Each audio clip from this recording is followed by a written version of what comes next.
series, the Library of Wisdom and Compassion, isn't following the Lamrim series exactly, okay? In the Lamrim,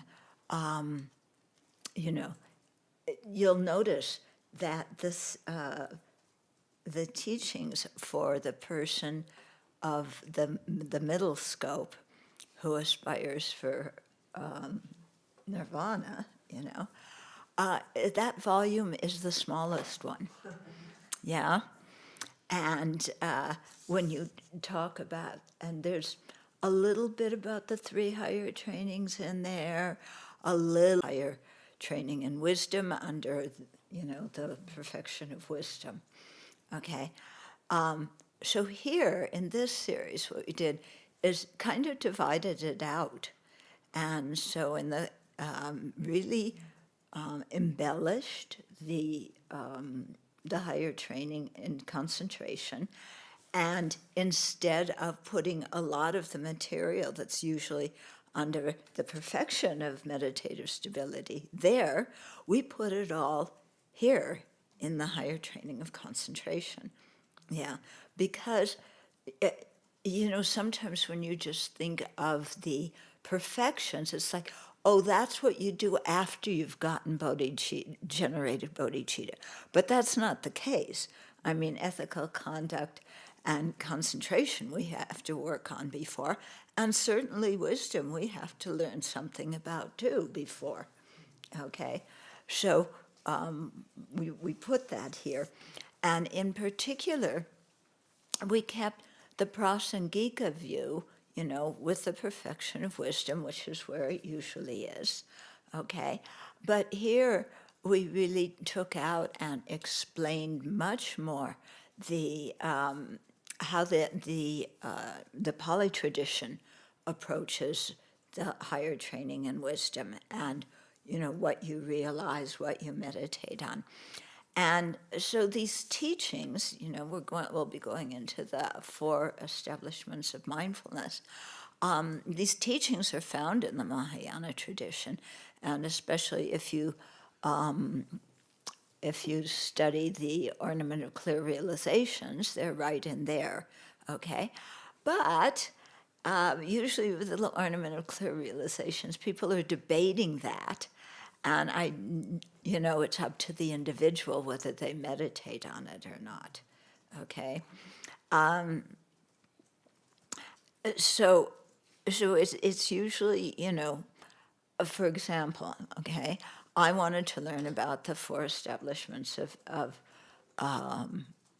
mindfulness, but none of my teachers had taught us until then. I mean, all the teachings I had on wisdom and Lamrim and everything, there's nothing in it. So, that the teachers taught, because they usually hold wisdom until the 3rd scope.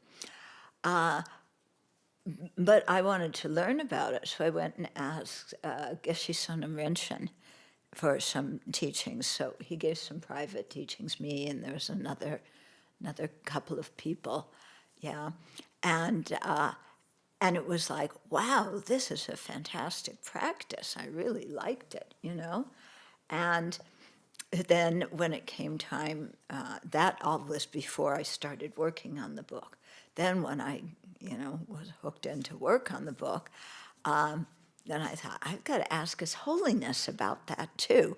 So that was one of the questions I asked, would he explain the 4 establishments of mindfulness. So he went and got the text, yeah, and he brought it out. And as a prelude, and I think he mentions that in here, he does, he said that he really liked reading these sutras that talk about the Buddha as when he was alive on the earth and how he wandered around and talked to different people and discussed things and asked them questions and they asked him questions. And he was saying it really gave him a feeling, those sutras, of the Buddha as a person, what it would be like to meet the Buddha as a person. Because usually in the Mahayana sutras, it's all taking place in some pure land, and there's multitudes of Buddhas and Bodhisattvas, and there's all kinds of magical things, and he's radiating hair. And, I'm sure those things happen too, but it's things that, aren't in our current experience. And so seeing the Buddha, get dressed in the morning and do his practice and then go out on alms round, we go to the kitchen, to the dining room. But, it makes everything, just how he lived his life. And one of the books that we brought back from Singapore this time, do you remember the title? It's Venerable Dhammika's book. He wrote about kind of what the Buddha, would have been like, or, and he's done a few interesting things, Venerable Dhammika.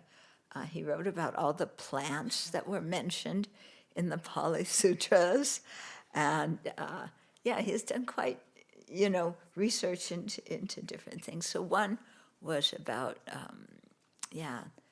what it would, how the Buddha was as a person. Did you read that book when we were there? No? Okay, I don't know the name, but you should be able to find it somewhere in the library. Yeah, we brought it back. Yeah, I should write and ask him for a few more copies. And by the way, Bill Miller sent us copies of his little booklet, and whoever has them, put them in the book nook. That's where he wanted them. Okay, so because he sent us 10 copies, and he wants people to be able to take them. That's just something I remembered now. Okay, so we'll start with the visualization and the chanting, and then go on from there.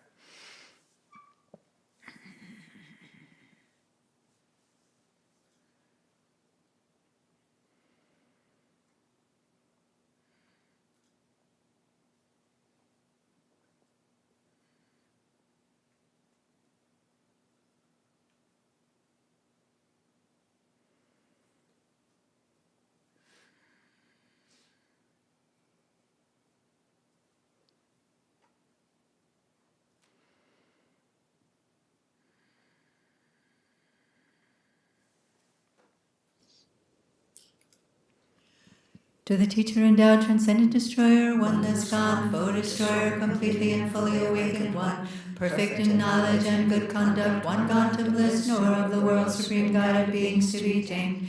Teacher of gods and humans, to you the Buddha endowed, transcendent destroyer, glorious conqueror, Shakyamuni, I prostrate, make offerings, and go for refuge.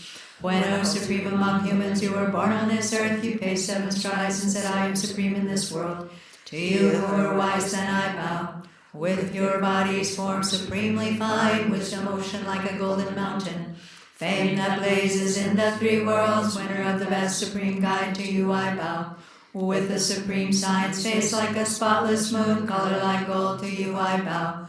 You are immaculate, the 3 worlds are not, incomparable wise one, to you I bow. Great compassionate protector, all-knowing teacher, field of merit and good qualities, vast as an ocean, to the Tathagata I bow.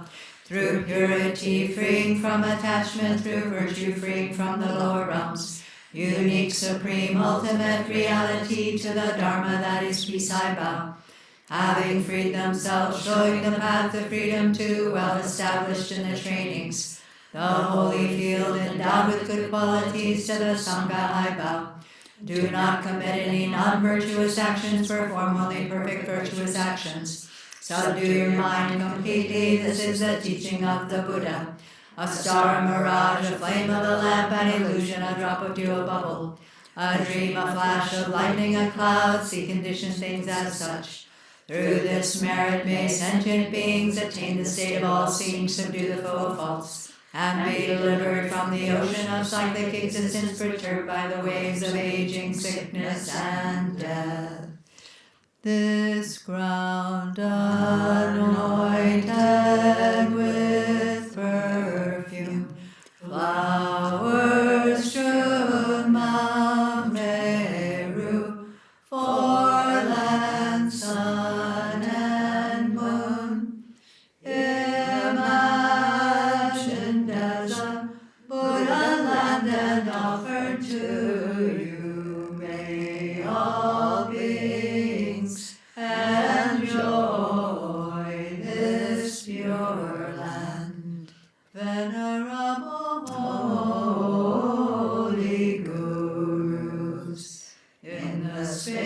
voice of your truth body, from billowing clouds of your wisdom and love, let fall the rain of the profound and extensive Dharma, in whatever form is suitable for subduing sentient beings. Sedam Guru Ratna Mandalakam Niryatayami.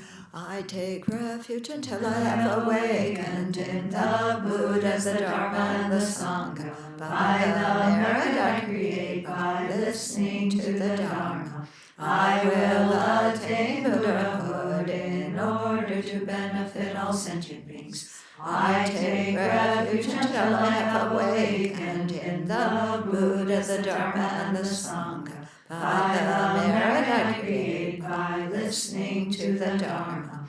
I will attain Buddhahood in order to benefit all sentient beings. I take refuge until I have awakened in the Buddha, the Dharma, and the Sangha, by the merit I create by listening to the Dharma. I will attain Buddhahood in order to benefit all sentient beings.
So when we listen to the Dharma, it's very important to have an open mind.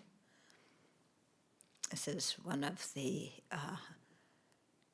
qualities of a good student, somebody who is open-minded, who can see things more clearly instead of everything being filtered through their own beliefs, their own opinions, their own preconceptions.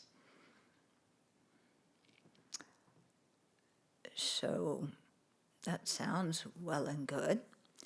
The problem is we don't notice our preconceptions or our opinions or our ideas or beliefs. Instead, we think all those things are objective reality. We don't see the subjective part in it, that we're seeing it through our filter. So needless to say, this produces a lot of discord in the world. And anger. So as much as possible when we're listening to the Dharma and in our life in general, to try and notice, especially the opinions and the preconceptions, and really question them. And also, as a good Dharma student, to question our beliefs, apply what the Buddha taught, think it over, see if it makes sense, and does what we believe in correspond to that? And if not, what reasons do we have to support our view?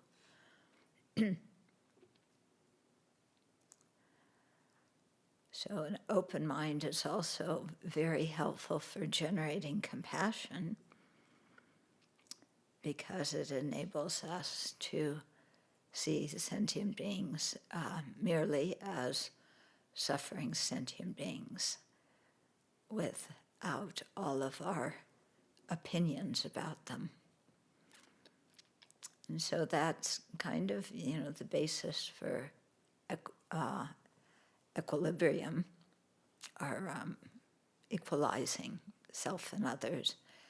Yeah, equality between friend, enemy, and stranger. We're all just sentient beings who want happiness and not suffering. And then on that basis, it becomes much easier to have compassion and therefore generate bodhicitta. So think about that for a moment.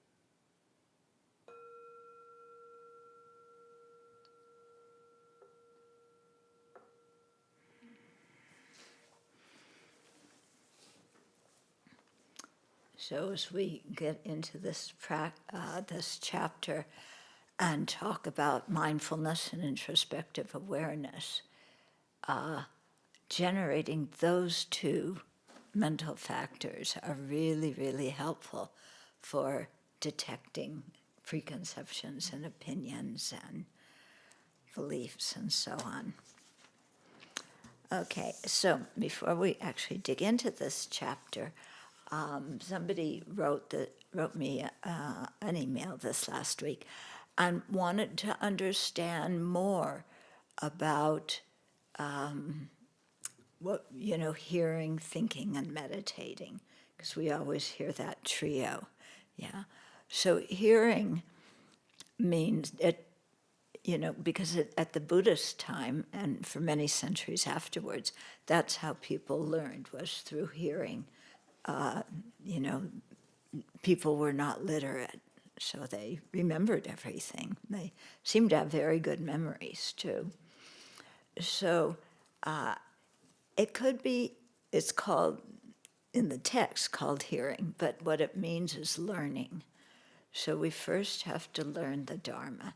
If we, people in this country want to meditate, but in terms of Buddhist meditations, you've got to study and learn first so that you know how to meditate and what to meditate on.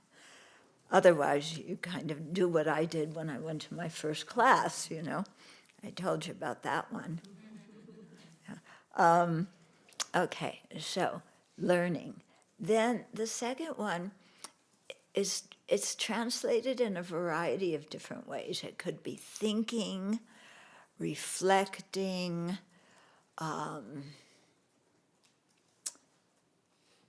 what else? Discussing. Yeah. What? Okay. I'll give you one hilarious example. Okay. I'll give you one hilarious example of when I was, first learning the Dharma. I heard Lama Yeshe at one time mention subtle mind. Yeah, I thought, oh, subtle mind, that sounds good. Yeah, what's subtle mind? So one day I was, sitting cross-legged, supposedly meditating. And my mind got very quiet, but I could see in the back of my mind, even though the front part was quiet, there was this underlying chatter going on. And I thought, that must be subtle mind. God, I was, about as far off as you could get. But my point in telling you this embarrassing story is that just because we hear a term and impute our meanings on that term doesn't mean we've understood the term correctly. Or if we hear something explained, we may think, oh, I get that. But unless we, debate it, discuss it, think about it, reflect on it, contemplate it, we're not going to be sure if we've really understood it correctly or if we just have a superficial understanding, okay? And you can see superficial understandings, when you shouldn't do something, but you go ahead and do it anyway. Yeah, anybody ever had that? I think probably all of us. It's like, oh, I have a precept about this. I shouldn't be doing this. Well, it doesn't really matter. Nobody sees, and excuses come, okay? So, that superficial understanding is we just know the words. We haven't really thought about it in terms of how it applies to our life. Yeah, and that's really crucial. So that's that second step, thinking, reflecting, discussing, contemplating, yeah? Then the third step, meditating, yeah, is when we really integrate that understanding with our mind, okay? So it goes from being, it sounds like a good theory, or it sounds, I think I understand that information correctly. But we don't really taste it yet, or our taste is more superficial.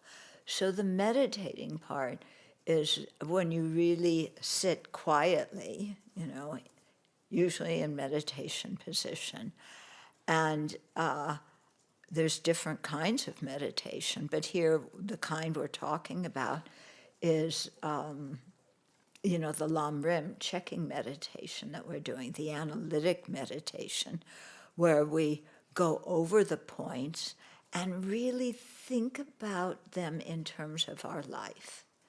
How do I live this? Yeah, how do I really put this into practice? And so that's the meditating part of it, okay, at our level of meditation. When you get more advanced, meditation becomes the unity of serenity and insight, but we're not there yet, okay? So, so that's a little bit about those three. So they're helpful to know when we're studying these, yeah. So it isn't just sitting in class, taking some notes, being able to say, yes, there's 4 of this, and naming the 4, and then a year later you can't remember them. Or a few months later you can't remember them. Yeah? Anybody had that happen? Yeah. So, that's because we really need to think deeply about them so that they become part of us. Okay, so chapter 11. Higher training in wisdom, the role of mindfulness and introspective awareness. So there's a few chapters on the higher training of wisdom. This is the first one. So the first section is Introduction to the 37 Harmonies with Awakening. Now, 37 harmonies. I don't know if that's an exact translation, but I like that translation. I forget it. I copied it from somebody. Sometimes it's the 37 wings, or the 37, what else? Branches? What? Factors? 37 factors. Yeah, words like that aren't so invigorating. But to me, 37 harmonies. You think harmony in music, harmony in views. This is nice. Okay, so it's harmonies, and these are 37 factors that that we have to really generate and practice because they are harmonious with awakening. And if we want awakening, then these are things that we should learn. So like I said, the Tibetans don't go into these exactly as they're taught here, but the qualities that are discussed, those come up when you meditate on the paramitas. Okay, so you get to awakening, there's different ways to put it, yeah. Okay, so having discussed the higher training of concentration and the cultivation of serenity, we will now turn to the higher training in wisdom and the cultivation of insight. This involves the 37 harmonies with awakening, practices shared in the Pali and Sanskrit traditions. The 37 harmonies contain elements of all three higher trainings, and they all directly or indirectly cultivate the wisdom that realizes the four truths and the ultimate nature of reality. So this is the wisdom that eliminates ignorance and leads to nirvana. So that's where those 37 are directed at. From the perspective of the Sanskrit tradition, the fundamental vehicle teachings, as explained in the Pali, Chinese, and Tibetan canons, are the foundation of the entire path. Okay, so when His Holiness talks about different vehicles, he talks about the Shravaka, or hearer vehicle, Pratyeka vehicle, Pratyeka Buddha vehicle, and then the universal vehicle, the Mahayana. The first two, the hearer vehicle, or Shravaka, and the Pratyeka Buddha, or solitary realizer vehicle, those are both called fundamental vehicles.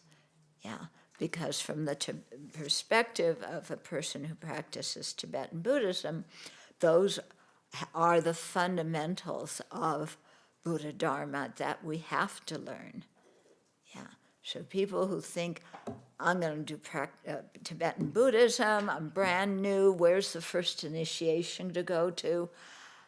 No. Okay, we have to start with the fundamentals, which is everything we've been doing so far. Okay, are fundamentals easy? No. So just because something is called fundamental does not mean it's easy, does not mean it's quick. Okay, it just means that it is, it's the basis upon which to build a practice that's going to be successful. Like when we did this building, okay, we had to excavate, so do some purification, and then build the foundation. Without the foundation, you can't do the walls, you can't do the roof, okay?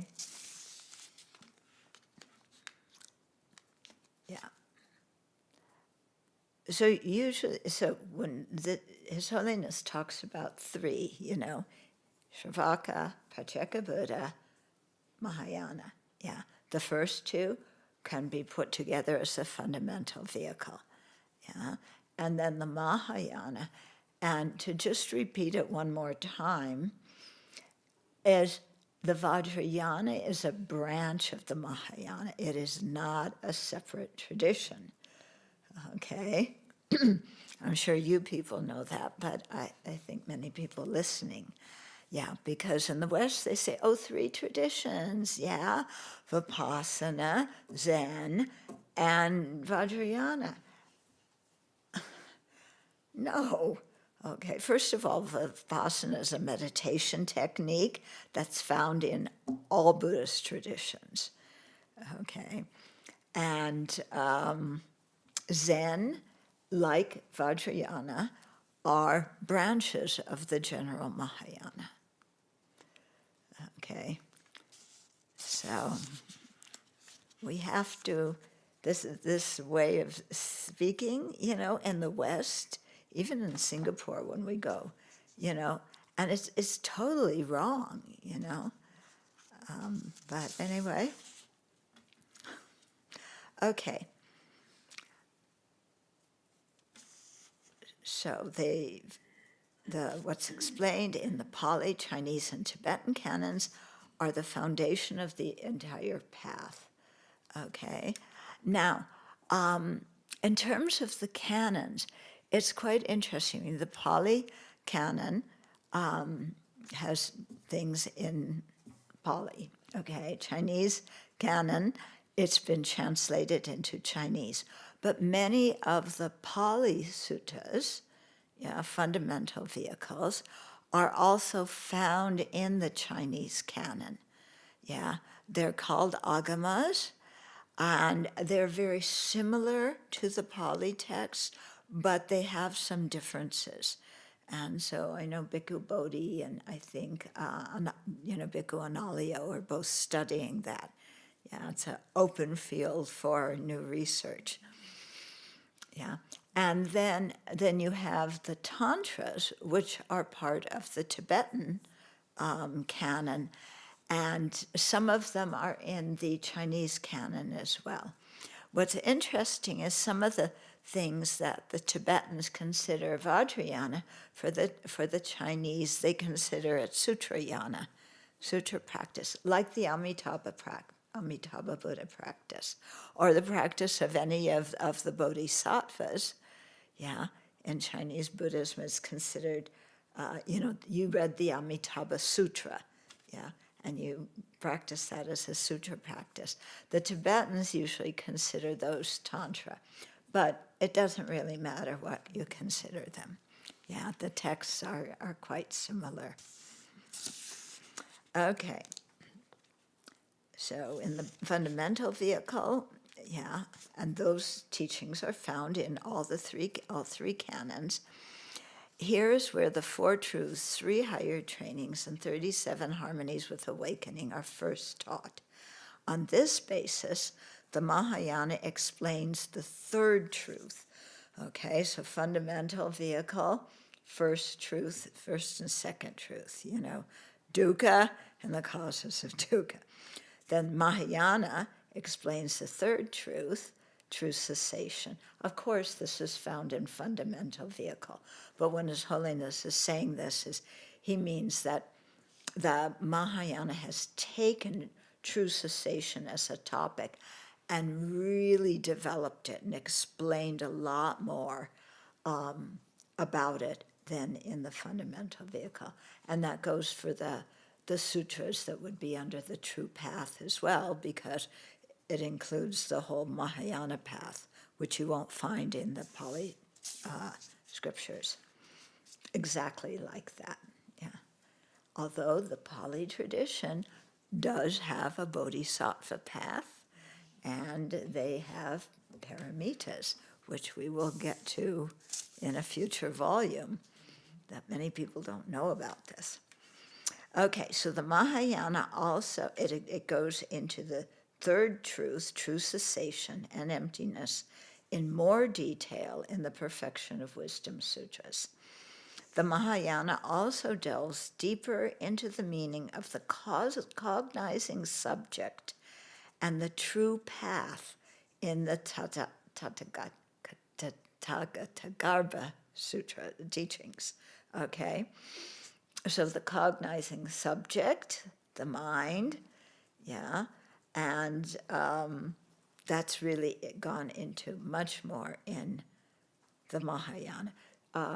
When you study Chittamadra, okay, Yogacarya teachings, more discussion about the mind, because the mind and the object arise from the same latency, okay? And then all the teachings about Buddha nature, those come in the Mahayana too. So on this basis, the Tantrayana teachings follow. Here we see that the fundamental vehicle emphasized in the Pali tradition and the Theravada, the Mahayana teachings of the perfection vehicle and the Tantrayana teachings are not separate and unrelated paths, but the latter build upon the former.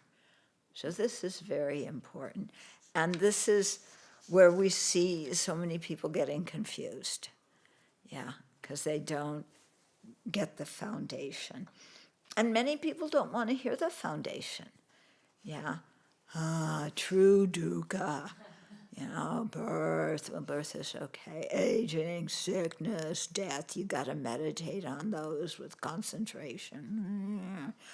Can't get what you want, get what you don't want, And then anger is bad and attachment is bad and all my emotions are bad. I don't want to hear this stuff,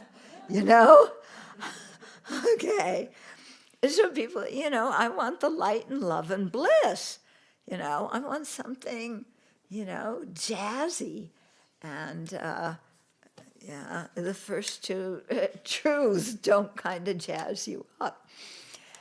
Unless you're interested in liberation, then the first two truths, I remember when my first course, when they started talking about death and suffering, I went, finally, somebody who's willing to talk about this. Because the way I grew up, you don't talk about death, because if you talk about it, it might happen. Yeah. Suffering, you don't want to talk about because it's too scary. Yeah. You don't want to hear about that. So nobody talks about it. How do you deal with these things? And that's why so many people put off making their will, put off doing their medical directive, all these kinds of things, because they don't want to think about it. Yeah. And, Buddhism wants us to think about these things, And, like I said, my experience just hearing it was, thank goodness, finally, there's people I can talk to about this. But it's not morose. Yeah, it's not morose. What it does is it makes your mind very calm. At least this is the effect it has on my mind. If I really go through, the 8 sufferings, the 3 kinds of dukkha, the 6 kinds of dukkha, and the human realm, my mind gets really quiet. It's like, whatever it is that I'm complaining about today is inconsequential. It's a stupidagio. There's more important things to think about, which is the situation I'm in samsara. Yeah. So, again, this happened when Geshe Nawandarge was teaching Aryadeva's the 400, and the early chapters of Aryadeva. There's a whole chapter on death. Yeah. And Geshe was teaching that, it was a small group of us, and like every day, death and impermanence, death and impermanence. My mind was so peaceful. Yeah. My neighbor, we were living at the library, she used to play her radio, and it's like, it drove me crazy, and it's like, it stopped driving me crazy. When you meditate on death, it's like, why am I getting upset about a radio? And you look on a day-to-day basis, the things that, somebody, they didn't put this away, this wasn't cleaned properly, These little things that we get really about are generally, they're not worth the effort. And so thinking about the first two truths are very good for quieting the mind down. Yeah. So when your mind starts going all over the universe, yeah, bring it back to what's going on now. Yeah. Impermanence, going towards death. Okay, let's deal with what's important. Yeah, my robe is just going to keep sliding off my shoulder, you know. That's all there is to it. I'm not going to get, irritated. Yeah. So, so, okay. So unfortunately, some practitioners of Tibetan Buddhism do not pay adequate attention to these valuable practices of the 37 harmonies with awakening. Unfortunately, he says, yeah, some practitioners don't pay attention to these things. While the 37 harmonies are explained in Mahayana sutras and commentaries, they are not widely practiced among followers of the Tibetan tradition. Perhaps this is because in the Indo-Tibetan tradition, these 37 practices are correlated with the levels of the 5 paths, as explained further on. So practitioners think that they are to be done later, after having attained a path. Yeah, maybe that's why they don't do it, or maybe, people looking for glitter. Although the Tibetans start out, with the fundamental vehicle. I mean, when you enter the monastery, there is a program and with different texts, and you do that program. And they usually don't like the monks who are doing the Geshe studies to take too many empowerments or any empowerments at all, because then when they have commitments, they don't have time to study and time to debate, which, at that level of the path are the crucial things you need to do to get a good understanding. Okay. However, I read a sutra that explains how to include them in our daily practice, even at the beginner's level. And that's what we'll get, because you can apply all of this. I would like to encourage Tibetan Buddhists to do these 37 practices, especially the 4 establishments of mindfulness. We meditate on them with a bodhicitta motivation and the prasangika view of emptiness. Yeah, and we do them with refuge, so they become a Mahayana practice, but they're quite potent practices, yeah? So studying the 37 harmonies gives me the wonderful opportunity to relate to the Buddha as disciples. I get a real sense of his life as a human being who lived on our earth and taught people like me. I feel very close to the Buddha, our marvelous teacher. Yeah, because when you read the sutras, you can imagine yourself being in that audience and him, speaking to you. Most of the sutras were given in response to questions his disciples asked him, or they are follow-ups to questions he asked them or other renunciates. Because in some of the sutras, after the Buddha, went on alms roam and ate breakfast, he would walk around, and he would often bump into the Jains or other matted hair ascetics, and he would stop and talk to them. And, okay, guys, what are you doing now? What are you talking about? Yeah, what conclusions have you come to? So he didn't just stay in his own silo. He was talking to everybody.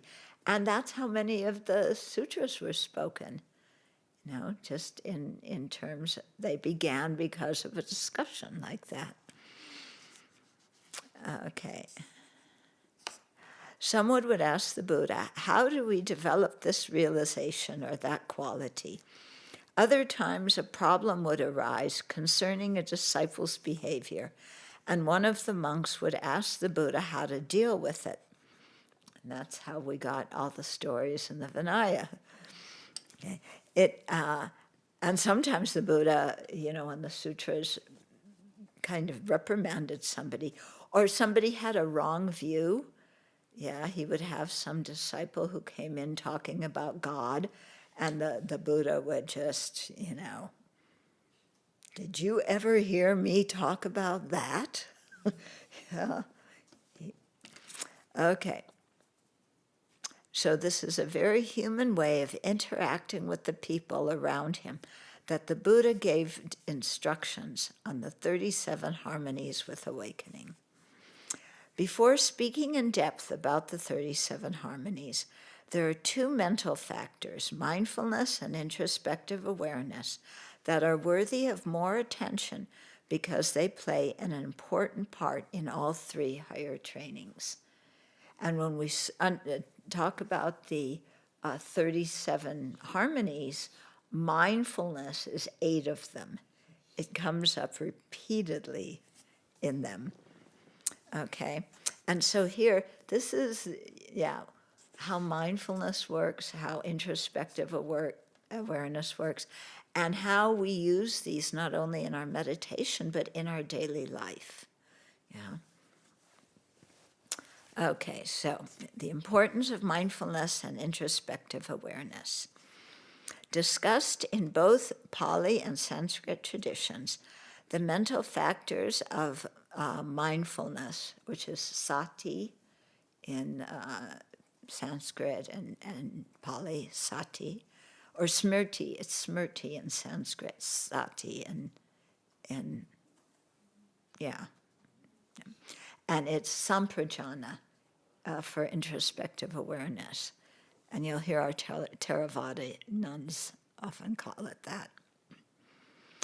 Okay, so discussed in both the Pali and Sanskrit traditions, the mental factors of mindfulness and introspective awareness primarily function to focus on what is important in the moment, be it our meditation object, the movement of our body, the reason for engaging in a certain activity, and so forth. Okay. They work together to keep our mind in virtue and to redirect our attention back to what is important, since it's strayed towards non-virtue. Yeah. So this is really a call for us to watch our mind closely. And what are we thinking? And what are we noticing? Because we are very glued to external objects. Yeah. Now, yes, we sleep, some hours every day. But the rest of the day, our 5 senses are working. And so we look at things, we hear things, we smell, taste, and touch things. If we lack mindfulness and introspective awareness, our mind goes all over the place. And when you really start watching your mind, what you're thinking about, okay? So when you're walking up the path to come to this building, what are you looking at? What's going on in your mind? Okay, are you noticing, what are we looking at? And then, okay, so today we look down, snow. Yeah, snow. Then does your mind just say snow and then keep walking? No. Okay, what comes up in your mind after I'm seeing snow? Shoveling. I'm so happy. Huh? I'm so happy. I'm so happy that there's snow. We want more of it. Shoveling. I don't want to shovel. Why hasn't somebody shoveled this yet? I have to go back and get my cleats. I have to go back and Get my cleats. get my cleats. Yeah. And then do you just stop with that? Or you start, I have to go back and get my cleats, and okay, do I have time to get them now? Or do I have to rush to class and I get them later? If I don't get them now, I might slip and fall, and that's not so good. Mind is off and running. Okay. Or snow, I feel so happy there's snow. I remember when I was a little kid, and in Pennsylvania was it? And we used to go out and make snowmen, and I remember in the Abbey's early days when Sundru and Jampel would build snowmen, and we put a carrot for the nose, and yeah. And then again, mind off and running. Yeah. Why hasn't somebody shoveled it? Yeah. Nobody says, why haven't I shoveled it? Yeah, it's why hasn't somebody shoveled it? Well, I don't know. Again, we're so disorganized. I'm sure there's a rota. I'm sure it's in somebody's department. And people just don't, look at what they're supposed to do. Yeah, and like this is going on with everything, da, da, da. And again, you're off and running. Yeah. Or I looked at the list, and it was Maitri who was supposed to shovel the snow, and she just didn't show up. Oh, leave it to Maitri. She's sleeping. Yeah. Or she wants you to pet her some more. And Maitri's a cat, by the way. So, just like we see one thing, and then we start conceptualizing about it. How important are our mental chatter in this? When you're thinking about, I'm so happy, or who's going to shovel the snow, or, it's cold, or I got to get my cleats. How important is this? Yeah? And is it a virtuous thought or a non-virtuous thought or a neutral thought? Why hasn't somebody done this? Sounds like irritation, non-virtue. Yeah. Oh, I remember playing in the snow as a kid. Yeah, attachment. And so this is going on all day, and we don't even notice. Yeah. Or we may notice what we're thinking, but we don't stop and assess. Is this important? Is it worthwhile that I direct my human intelligence toward this topic? Yeah. And we see, boy, we put our human intelligence on the weirdest things. Yeah. Have you ever started noticing people's shoes? And which shoes belong to which people? And why do they have flashy shoes? Yeah, I know it's hard to get really modest shoes these days, so they got kind of the right color. I guess it's okay. But, maybe we should have a standard shoe, just like the Chinese do, and, not have people get their personal shoes. And, somebody has blue shoes, somebody has tan shoes, somebody else has purple shoes. Yeah, how many people have maroon shoes? Maybe you have bright red, that's as close to maroon as you get. Oh, we can't even match our shoes. And, we're off and running. And so, when they say, our abbess, bless her heart, she wears her boots, she doesn't take them off outside, she takes them off at the doorstep and then knocks the snow off right on the carpet outside the door where I want to wipe my feet.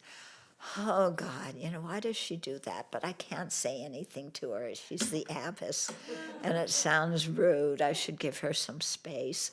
But I sure wish she'd, not do that.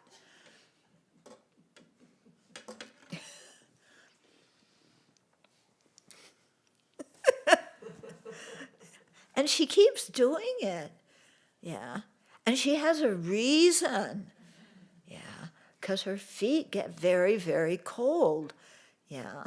And she wants to put her feet and Venerable Sangye Kadro's feet, to the heat in Sangye Kadro's feet, the freezing cold in her feet, put them together and average them so that we both have comfortable feet. But that doesn't happen, so that's why she does it. Yeah, so it's a good reason, yes? Open your heart to compassion. That's a virtuous thought. Okay? But are you getting my thing about what our mind is doing? Yeah. And to watch this, it's amazing. You know, what the mind goes to. That most of it is we're wasting our time. Okay. So mindfulness and introspective alertness direct our mind to what is important should it stray towards non-virtue. They protect our minds from non-virtue, thus preventing suffering and obstacles on the path. Prevent obstacles on the path, we want that. Okay, then we practice these. So Shantideva pleads, to those who wish to guard their minds, I make their appeal with palms joined. Shantideva's talking to us. You must use every effort to employ both mindfulness and introspective awareness. Yeah. So mindfulness and introspective awareness also enable us to work for the benefit of others, as Togme Zampo encourages in the 37 practices of a bodhisattva. In brief, whatever you are doing, ask yourself, what's the state of my mind? With constant mindfulness and introspective awareness, accomplish others' good. This is the practice of bodhisattvas. So mindfulness and introspective awareness not only protect the mind from non-virtue, but they enable us to accomplish the good of others, what's good for others. So mindfulness and introspective awareness will be explained separately, and then we'll see how they operate together. So first, mindfulness. The original meaning of mindfulness in Indian languages is memory or recollection, okay? It means to remember, to recollect. The Buddha used this ordinary word, but gave it a new meaning specific to his doctrine. Yeah, and we see this a lot. He'll take an ordinary word that is used, but he'll give it a new meaning. Mm-hmm. Like the word Bhagawan or Tathagata. Yeah, they were prominent, they were used in India, but he gave them new meanings. So according to the two knowledges, the two Abhidharma texts, one written by who? Vasubandhu, the other written by Asanga, who were brothers. So according to the two knowledges, mindfulness is a distinct mental factor that repeatedly brings to mind a phenomena of previous acquaintance without forgetting it. So a mental factor is an aspect of the general mind, of the general state of the mind, of the general cognition or thought, you know. It's a mental factor that is affiliated with that general mind, but it performs a specific function.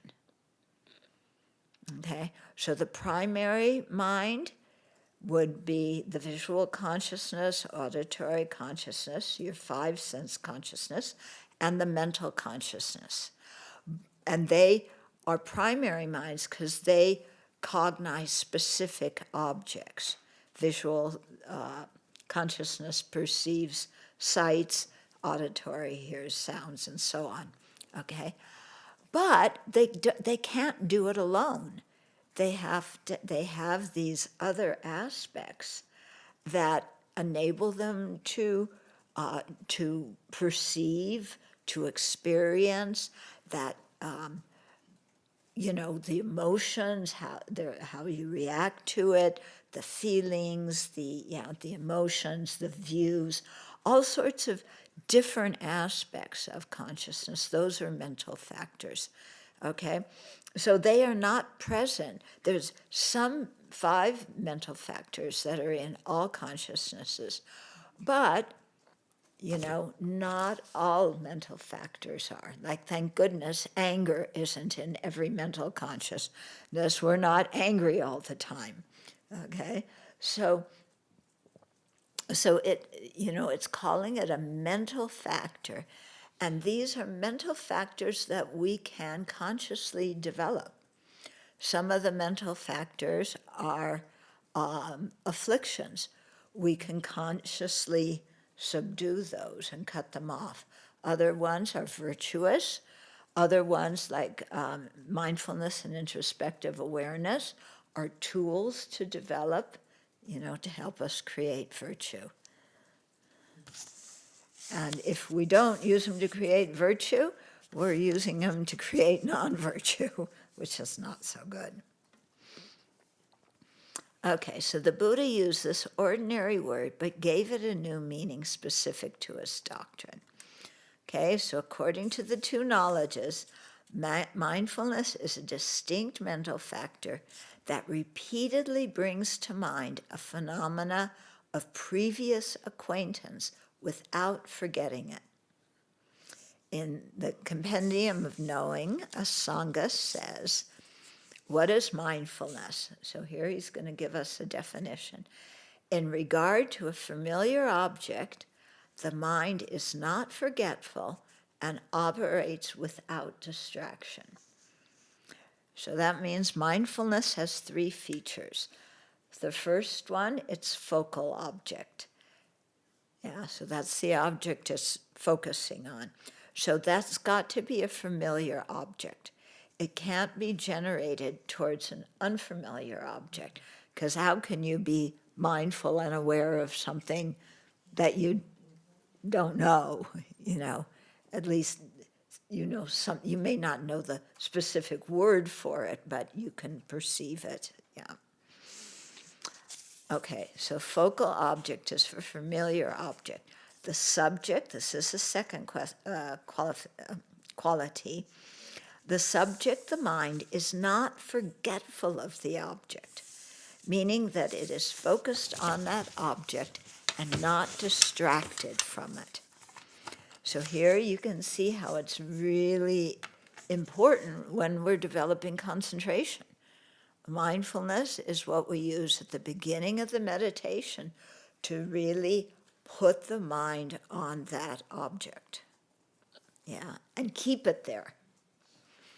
And then the third quality of mindfulness is its function, which is to prevent distraction to other objects.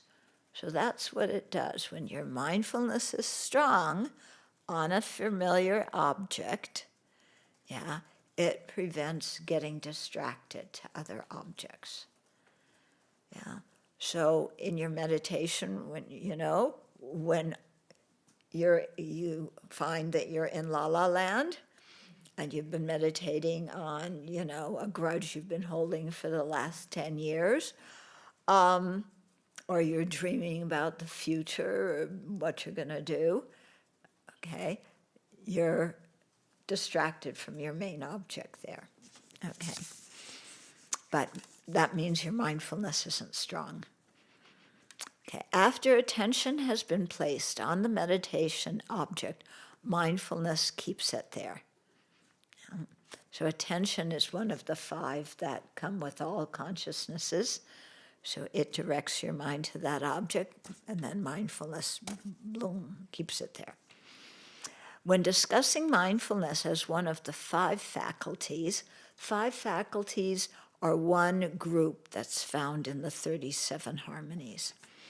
Okay, the Buddha described mindfulness here. And what monastics is the faculty of mindfulness?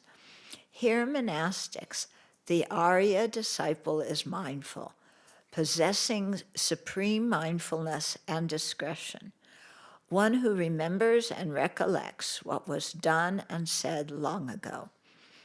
He dwells contemplating the body in the body, feelings in feelings, mind in mind, phenomena in phenomena, ardent, introspectively aware, mindful, having removed longing and displeasure for the world. This is called the faculty of mindfulness. Okay, so there's a lot here. So he presents it as a question. What's the faculty of mindfulness? So here he's talking about an Arya disciple, somebody who, with the union of serenity and insight, has realized emptiness directly. So he's giving us the top level of what you want to aim for. Okay, which, if I can digress for a minute, during one of the conferences of Western Buddhist teachers with His Holiness, I think it was the one in '93, people had the opportunity to ask His Holiness questions. And so Alex Verson, asked His Holiness, he said, when we read the sutras, we hear about how the perfect version of things, okay? So here, mindfulness, it stays on the object and it prevents distraction, and that's what you want to cultivate. And Alex said, but we're not at that level, and it presents everything that is so high, and we're not there yet, and it can be a little bit discouraging. His Holiness said, Alex said to His Holiness. His Holiness thought the question was quite amusing, but he also took it quite very seriously, and he said, the sutras and the teachings always present us with where we want to get to, the best version of what we're talking about. Because if you don't know what the best version is, how are you going to develop it when you're low on the ladder? You won't know what to do and how to direct your mind if you don't know where you're going. Okay. And so His Holiness said, don't worry about it being more advanced than where you're at. You are where you are, but now you can look and see, I'm aiming for that. Now what steps do I need to take? How do I develop it? Okay, so that was my digression. Okay. So when he's talking about an Arya, we're not Aryas, but this is where we want to go. So an Arya is mindful, he's focused on the object, possessing supreme mindfulness and discretion. So especially to be an Arya, you have to have very good mindfulness. Your mind can't wiggle around to other objects. And discretion. I think Aryas, when they come out of their meditative equipoise, they use discretion and wisdom to figure out what they're going to do. They come out of it. So, am I going to teach? Am I going to make lunch? How do I do this? How do I benefit sentient beings? How do I protect my mind? So on. Okay, they use discretion. So it's one who remembers and recollects what was done and said long ago. So I remember how my second grade teacher wouldn't let me be in the class play. I remember being 4 years old and my dad and having that meltdown over the roller skates. What things do we remember? Sometimes we remember really bad things that happened to us. We focus on them. I remember, when my parents got blew up and, told me they were going to kill me. Yeah, my mom used to say, I could have killed you, but I knew she didn't mean it. But, yeah, so, yeah, and then they went from, they decided a better thing was to knock our heads together. So that's what they threatened to do, knock our heads together. And one time they did it. Yeah. I'm hard-headed, as you know. Okay, so one who remembers and recollects what was done and said long ago. This is referring to the teachings that you've had, not to the grudges you've had, the people who have insulted you, how they've been rude to you, all the things that you haven't done well yet. It's not talking about remembering that. And it's not talking about, going on your first date, your first prom, and, and playing the guitar and, showing off your mohawk and things like that. It's not talking about remembering that stuff. But we remember that stuff. We just don't remember the teachings, do we? So he dwells contemplating the body in the body, feelings and feelings. So I'm going to read now a little bit more. His Holiness explains that. So contemplating the body in the body means contemplating the body as a body. It's not, oh, there's a body in my body. No, that's not what it means. You're contemplating the body as a body.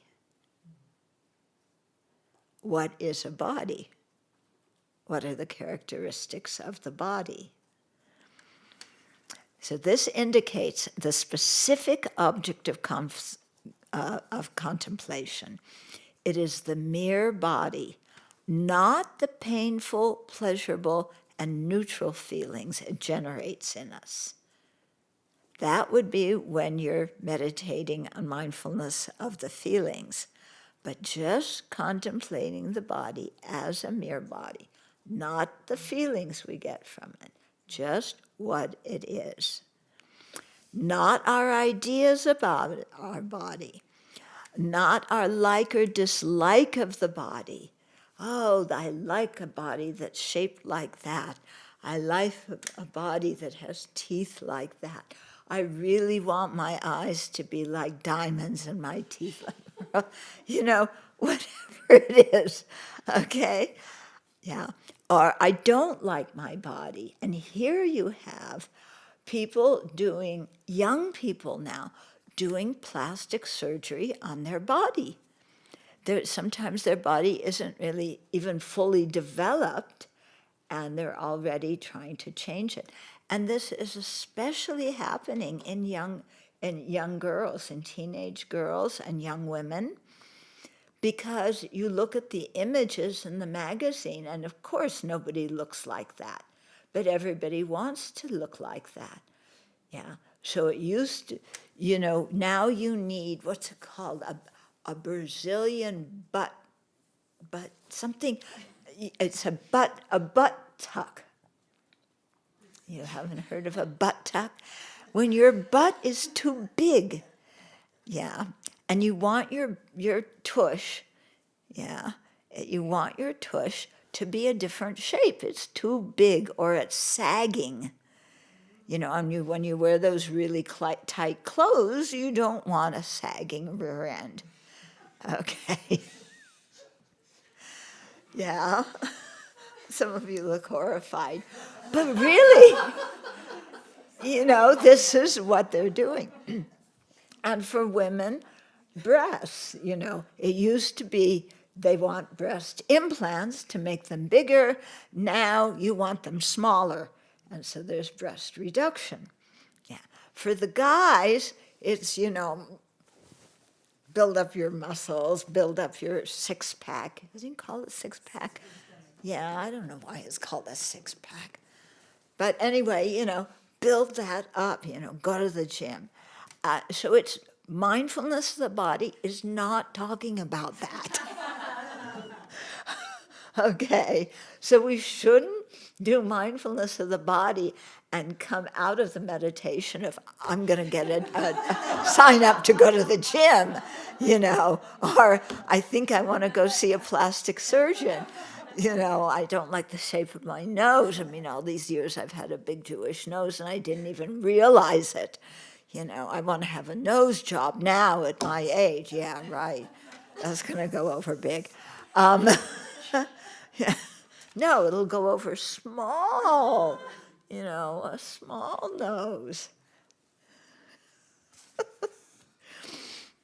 But His Holiness says all Westerners have big noses. Yeah. Yeah, for Tibetans, yeah, we have big noses. Okay. So it indicates the specific object of contemplation. It is the mere body, not the painful, pleasurable, and neutral feelings it generates in us, not our ideas about our body, our like or dislike of the body, but simply what is there. A momentary body that is in the nature of dukkha, and that neither has a self nor is a self. When you examine exactly what the body is, okay, it's something momentary, impermanent, changing every moment. It's not permanent. We are aging, folks. Yeah, it's in the process of disintegrating.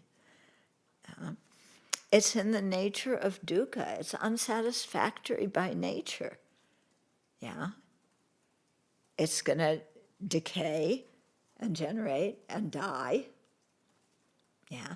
And while it's alive, it sometimes is very uncooperative. It gets cancer, it gets kidney disease, your stomach goes up into your esophagus. Your lungs are compressed, your knees hurt, your legs hurt, you need this part replaced and that part replaced. Okay, it's in the nature of dukkha. But here, you don't get into, I don't like, I need a hip replacement, I don't want to have a hip replacement, it hurts too much. That's not what you're meditating on. You're just looking at what the body is and how it works, how it operates. It's something that's impermanent, and it's something that is unsatisfactory in nature. It breaks down. Yeah. And, you can't take it. You can't. You don't get a certificate when you get the body that if it breaks within the next 6 months, you can return it. And there's no guarantee. You don't get your body with a guarantee. So that's unsatisfactory, isn't it? Yeah. Okay, and it neither has a self nor is a self. Really? But I think my mind is myself. Yeah. And when I don't think that my mind is myself, I feel like there's a self floating around. Yeah. Some people, their self is up here. My self is here. Yeah. Where's your self? Here? Yeah. Where you really feel things here, isn't it? Yeah. But that's not a self. If you cut it open, you don't find something. And your pituitary gland, you don't find a little homunculus there.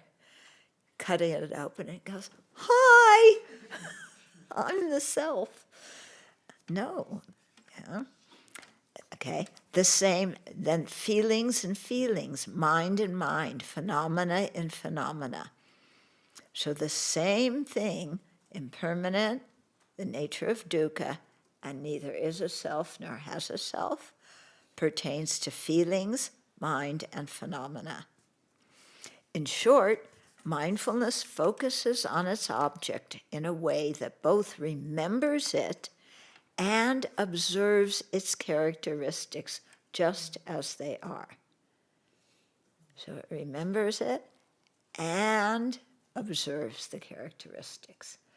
So here you see mindfulness is, it's going to be friends with wisdom. Okay? Remembers it. It observes the characteristics.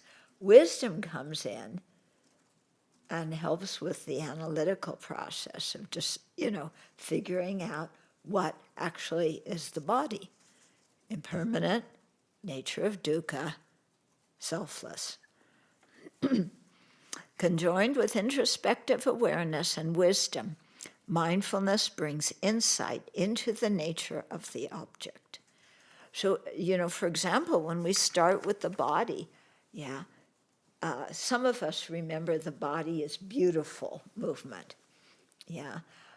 because many people grew up with, your body is evil, it has desire, you should not, kind of very negative towards the body. So there was a movement, kind of late 60s, early 70s, the body is beautiful. And so people wrote books about the body is beautiful, and you should see your body as beautiful. And mindfulness, what the body is exactly, it doesn't, from a Buddhist perspective, you don't see it as beautiful. What people found in this secular way of the body is beautiful, and this is the way like Christians would look at the body. God created it, and it's amazing how it works. You eat food, it goes down here, you don't have to do anything.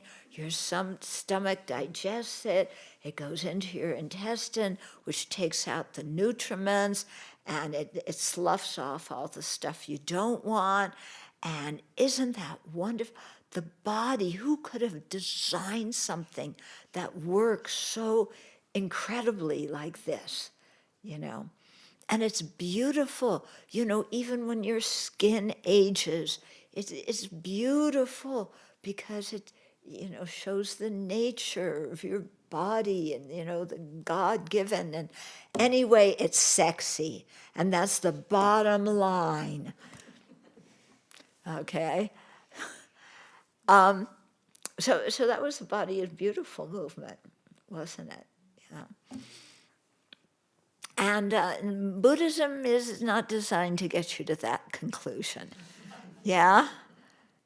That conclusion is good for business. It will sell beauty products to both men and women.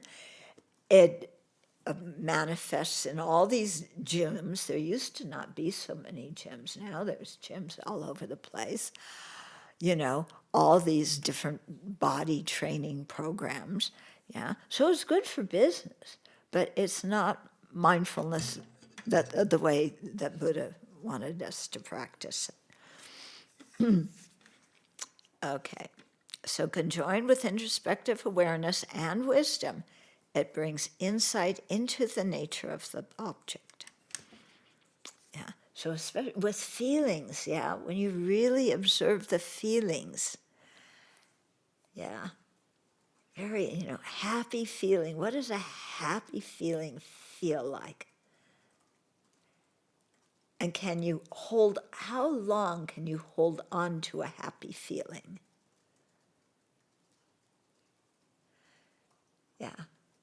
Or a pleasant feeling. Pleasant feeling. When you eat, that first bite of chocolate. How long does that feeling of pleasure last? Not very long. And sometimes afterwards, depending on if they put orange juice and vinegar in the chocolate.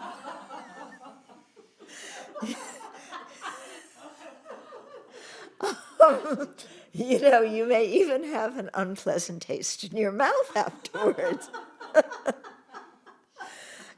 Now it isn't orange juice. Now the big thing in our kitchen is lemon. Okay, put lemon in everything. Okay. Yeah, you can't have a little lemon juice. You know, they sell bottles of lemon juice at the store. And you can have one there for the people who like it. But no, we put it in, okay? I'm not complaining. I'm just pointing something out. Observing it as it is. What? Observing it as it is. Yes. Yes, I'm observing an additive. And not running away with any kind of concepts. Adjective. As it is. As it is. What, why don't you speak English? I try. Observing it as it is. Yeah. Okay. So what does that have to do with lemon? Okay. So, okay. Conjoined with introspective awareness and wisdom, it brings insight into the nature of the object. So mindfulness also means memory, calling to mind, I call that to mind, and recollection. It recollects the precepts so that we can live within their boundaries. That's good, isn't it? We need to remember our precepts. If we don't remember our precepts, then pretty soon we won't have them anymore. Yeah? So we need that kind of mindfulness. Yeah? Mindfulness prevents the mind from becoming engrossed in sense objects, daydreams, and anxious thoughts. Well, the first two, sense objects and daydreams, what's wrong with that? Why can't my mind be engaged in that? Sense objects. Look how beautiful the design on this gong. Look, it has two eyes, the Buddha's two eyes and the nose on the bottom. Why is that on the bottom? Yeah. And the color here. Yeah. So we become engrossed in sense objects. Okay. Daydreams. Oh boy. Oh boy. Yeah. Daydreams. Yeah. What did you daydream about this retreat? Sometimes there's common daydreams that come up very often. See, you can't even remember your daydreams. I bet you weren't even aware when you were having them. Do you remember any of you're too embarrassed to say. What? I'll tell you one. Okay. She's always good for exposing. What? What'd you say? She's always good for exposing her inner mind. Yeah. I spent quite a few sessions daydreaming about what I would do if I was president of the United States. How what could you I, do. get over, just get in there, how I would make the whole process up there and what I would do with the situations that are in the world right now. Yeah. It was pretty romanticized. I got everything right. Everybody liked me. I settled the whole process of the wars in the world and Yeah. And America. you fired certain people. And I did fire some certain people. We brought them to justice, but the American people loved me, and everything was fine. Oh, that you just copied Donnie's playbook. That's what he thinks too. But it was very interesting because, what kind of virtue would I have as a president? Yeah. That was really what I was trying to get to. Was Yeah. what do you need to really do this job right? Yes. Yeah. Yeah. What kind of virtue do you need to be a good leader? Yeah. And to be a good follower and to be a good whatever we are. And it also, daydreaming about that also shows us how difficult it is for change to occur. Yeah. That you think you have power, you're going to put the edict on it, that's the way it's going to be. Mm-mm. Yeah. Yeah. I mean, the war with Iran was supposed to be over already after the first hour. Yeah, because he laid down the law, and we're not putting up with this. Well, change depends on many, many conditions and causes. Okay. So mindfulness prevents the mind from being engrossed in sense objects, daydreamings, and some of you have this favorite one, anxious thoughts. Oh, that's why you didn't raise your hand when I asked about daydreams. What are your anxious thoughts?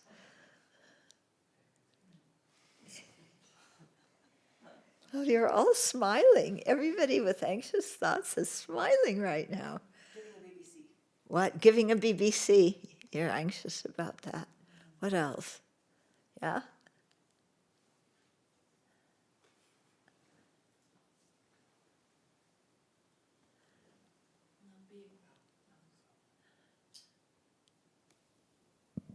Not being good enough for the Abbey. Not being good enough. Okay. Good enough in what? There's so many ways to be good enough and not good enough. Yeah? You've got to pick some ways in which you're not good enough. Yeah. Okay, I admit it. I cannot bowl. When I bowl, it goes in the gutter, and that's it. Okay. Yeah. I can't play golf. Yeah, first of all, because, yeah. So, yeah. But I'm not particularly anxious over those things. Yeah. She said living at the Abbey, she specified. What? Not being good enough for the Abbey. Not to being be good at the enough Abbey. for the Abbey. Mm-hmm. Oh, so there's a standard to be good enough for the Abbey? Yeah, you have to Yeah, is it posted on meditate the on walls? deities. You have to be able to generate the four, what are they called again? Immeasurables. Well, you have to keep up with all the studies and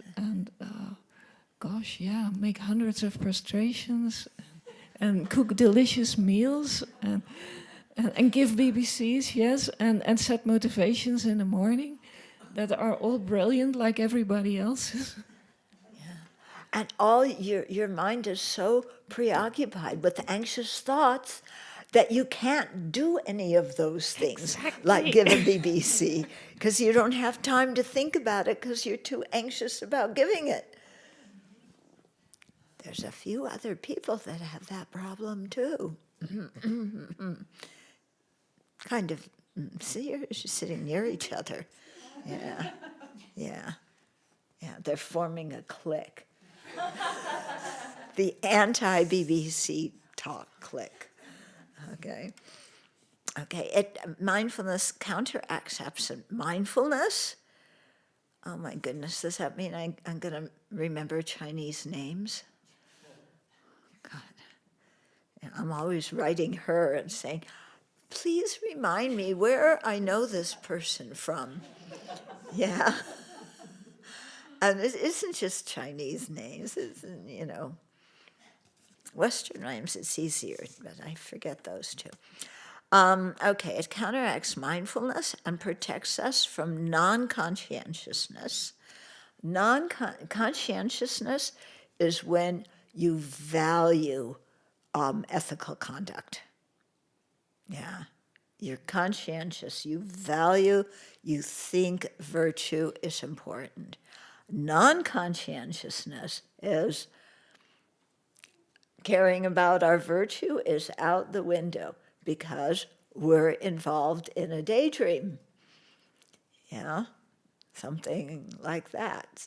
Yeah, so it protects us from non-conscientiousness.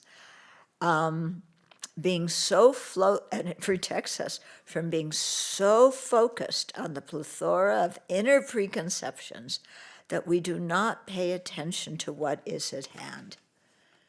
Like you're so busy thinking of what the next steps are going to be and how you're in a hurry that you're not paying attention to what somebody is asking you right now.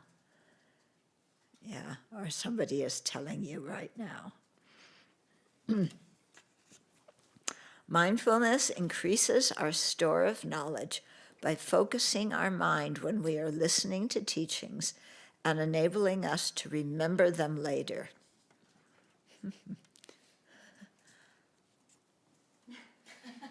What was that Dharma talk about? What was she talking about? Yeah, I remember she talked about her second grade teacher. She talked about her big nose. What was the Dharma? What was the Dharma in that talk? Yeah. Okay. So mindfulness increases our store of knowledge by focusing our mind when we are listening to teachings and enabling us to remember them later. This twofold function of mindfulness, taking in what is happening in the present and recalling it afterwards, facilitates learning, contemplation, and meditation on the Buddhist teachings, as well as applying the teachings in all facets of our life. You know, so you've heard that it's very nice.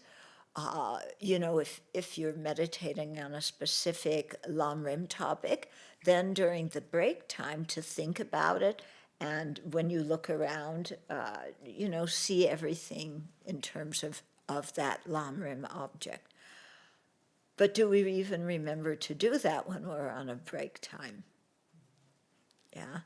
Or this is asking us to look really carefully at what's going on in our mind and evaluating if it's virtue or non-virtue. You know, can we do that? This is the homework now. Okay. Okay. And then applying it in all facets of our life. Mindfulness reminds us of the goals of spiritual practice. We remember them. Attaining fortunate rebirth, liberation, and full awakening. In the practice of ethical conduct, it remembers our precepts, preventing non-virtuous actions. In the cultivation of concentration, it remembers the meditation object, preventing distraction and restlessness. In the context of developing wisdom, it enables the mind to stay on the object, and together with wisdom examines the person and the aggregates. Okay, that's what the four establishments of mindfulness are on, things to do with the person and the aggregates, and then you can extrapolate them to external objects as well. In daily life, mindfulness remembers what has been done and what needs to be done. Okay, oh, I have to say so many mantra of this. Did I do that today? You know, and you can't remember because you do it every day. And so when your days are similar, it's like, did I do that? Yes, I did that practice. Did I do it yesterday? Did I do it today too? Oh, I can't remember. So mindfulness remembers what has been done and what needs to be done. It distinguishes what is worthy of our attention and what is not. Oh, sitting and mulling over how much people don't like me, that's really not worthy of my attention. Yeah, I sit there and just think, you know, this person doesn't like me because I failed in this. That person doesn't like me because I blew that. Oh, you know, is that a worthy object to focus the mind on? Why isn't it worthy? What? It's not talk. We just made it up. It's Yeah. a fictional story. It's fictional stories. What we're saying to ourselves about ourselves is a big pack of lies. Yeah, it's fiction. We're good fiction writers. Mm-hmm. Okay. So it distinguishes what is worthy of our attention and what is not. So you can see when you're starting to like, okay, I'm picking up that same anxious thought. I'm starting to go over it, or I'm starting to go over again, what happened with this, to go over what happened. I said this and they said that, and they didn't understand what I said, and my logic was completely reasonable and accurate, and I've gone over it in my mind 5,000 times. Why doesn't the world believe what I say? So, it distinguishes what is worthy of our attention and what is not. 5,000 times we have to think the same thing and go over the whole thing again in our mind. Yeah. Is that worthy of our attention as Buddhist practitioners? Yeah. Oh, I walked into Ananda. Yeah. And Upekkha was lying right there in the door, on the carpet in the doorway, and I almost tripped over him, even though he's the biggest cat. And why does Upekkha always sleep there? Maybe we should, put him somewhere, make him a little fenced-in area, so he isn't lying right, when you enter the door to step on. But actually, I like when he's there. It's kind of nice seeing Upekkha. He's a nice guy. I can bend down and pet him. I like the kitties. The kitties make me relaxed. Yeah, except when they bite. And mudita sometimes will. And then, you're off and running, going round and around with all my opinions, all my, like and dislike, I want things to be exactly like this, and the world is not organized like I want it to be. I'm so frustrated. Yeah. Okay, so if we have mindfulness, we notice, I'm off and running on, into one of my put myself down, tell myself I'm inferior, unloved drama. I'm putting myself into that, or I'm putting, rerunning the whole thing with Buddha Boy at the beach before we got sunburned. Actually that wasn't so bad, and then you're off. But it was bad, it hurt, and then after you get sunburned, you got to put this gooey stuff on, and then your skin peels, and okay. So mindfulness is able to look at that, and it's like, okay, not going to think, stop, mind, we're not thinking about that anymore. Okay, so it remembers what has been done, what needs to be done, distinguishes what is worthy of our attention and what is not. The Buddha compared mindfulness to a gatekeeper that safeguards what is important. So this also is from the Pali Sutras. Just as the royal frontier fortress has a gatekeeper, wise, experienced, intelligent, to keep out those he doesn't know and to let in those he does. Oh, it sounds like Christy Noam. Oops. Okay, I take that back. Future generations who listen to this won't know who she is, but we all know who she is, don't we? You don't know who she is? It's okay. Yeah. We'll explain it later. Yeah, we'll tell you after class. Okay, so the gatekeeper, he keeps out those he doesn't know. He lets in those he does. Why? For the protection of those within and to ward off those without. In the same way, an Arya disciple is mindful, highly meticulous, remembering and able to call to mind even things that were done and said long ago. With mindfulness as his gatekeeper, the Arya disciple abandons what is unskillful, develops what is skillful, abandons what is blameworthy, develops what is blameless, and looks after himself with purity. Okay, so these are the benefits of cultivating mindfulness.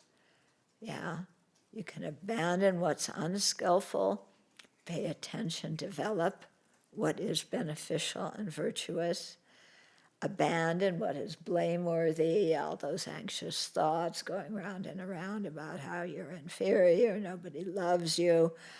Okay, develop what is blameless, a mind of compassion, yeah, mind of love, a mind of the four immeasurables, yeah, and looks after himself with purity. That's what that disciple does. Okay. In the Pali tradition, maybe we should stop here. We might have a few comments or questions before we go on.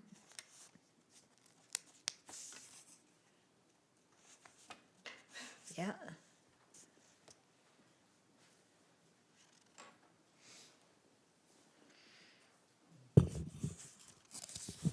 I hadn't really thought about lately about the value of having done the establishments of mindfulness meditation, the 2 retreats we've already done on it. But listening to this, what you're saying right here now, it's clear to me that there's like a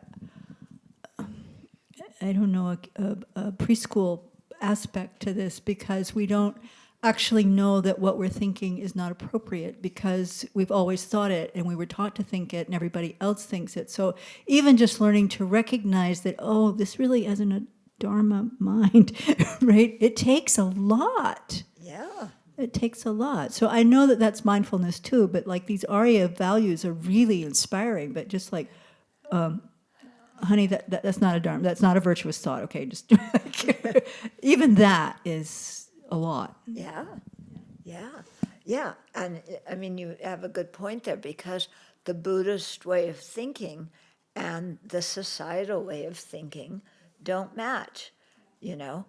I mean, society has good ways of thinking too. Not everything is bad, but so often they don't match, and the popular views don't, because if the common views of common people match the Buddha's views, everybody would be practicing the Dharma and we would have tons of Aryas around. Yeah. But people who are trying to practice this are like white crows. Yeah, how often do you see a white crow? So like you said, just to be able to notice what we're thinking and differentiate, is this worthwhile or not? Is this, using my potential, or is it wasting my time? And what is worthwhile anyway? Huh? What? Is it worthwhile? And then what is worthwhile? What does Yes. worthwhile mean? Yes. Yeah. What is a worthwhile being? And what is somebody who takes care of themselves with purity? What does purity mean? You take a bath 5 times a day? Yeah.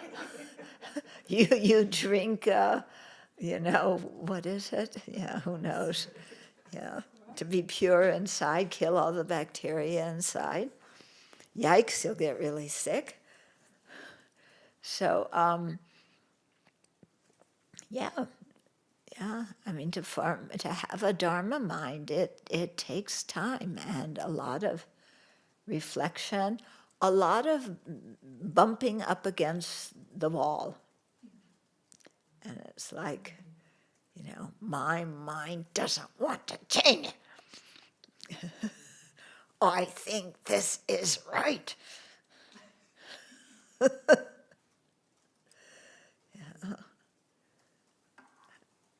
Yeah.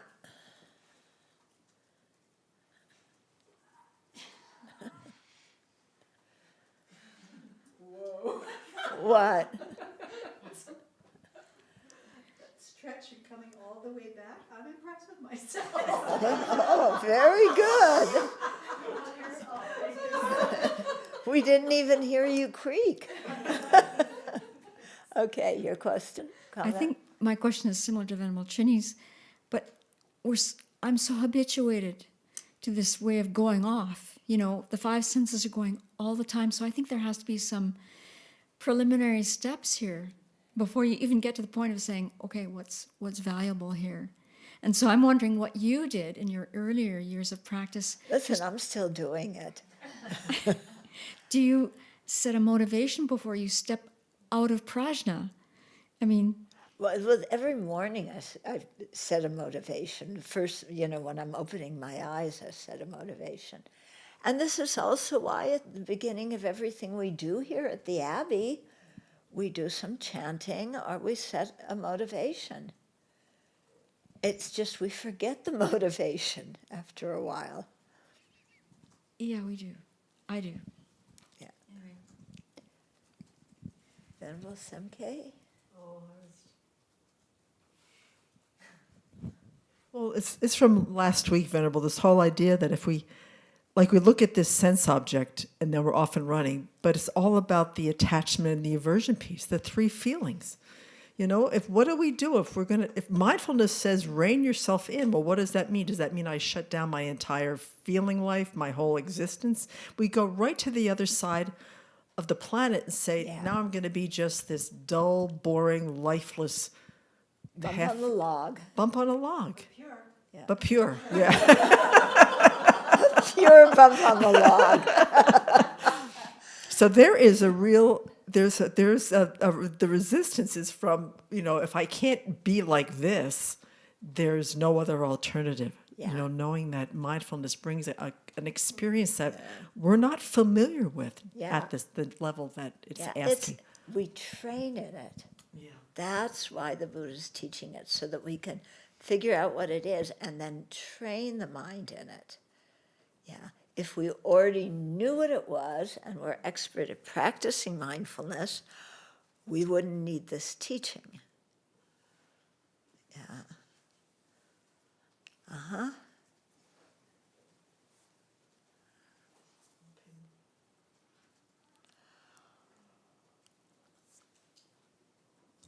Can you be mindful of a non-virtuous object? Yeah. So this mental factor is actually neutral. Yeah. Yeah. It's not automatically virtuous. Mindfulness of a negative object, that's what's going on when you're planning how you're going to retaliate when you don't like somebody. You are very mindful of that person, of the action you want to do, the result you want. Yeah? Yeah, we don't want that kind of mindfulness. Anything else? Okay. Oh. I'm just giving it back to the Oh. chanting. Okay, then we will dedicate. And we will pick up here next week.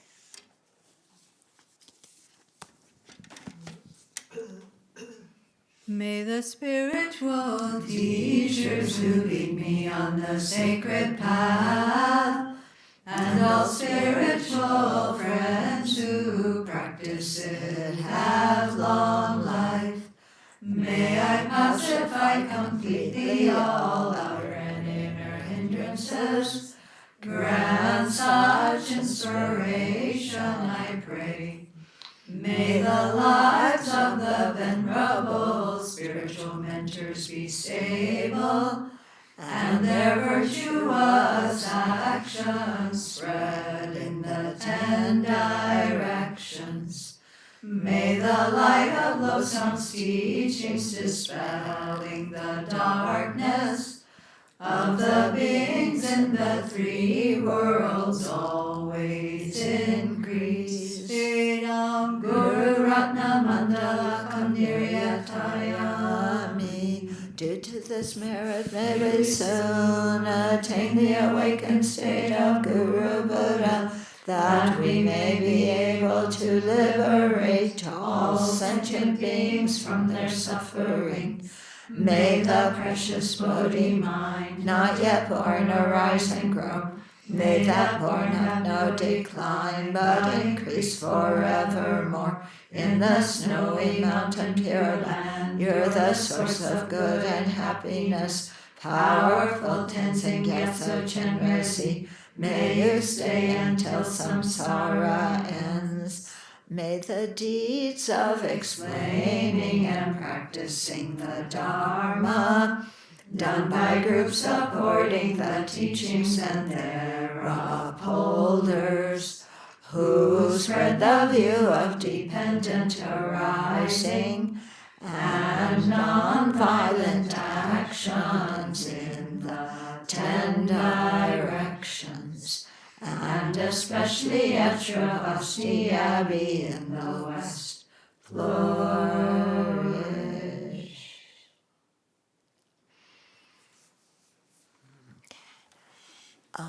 Are we off? Yeah. Okay.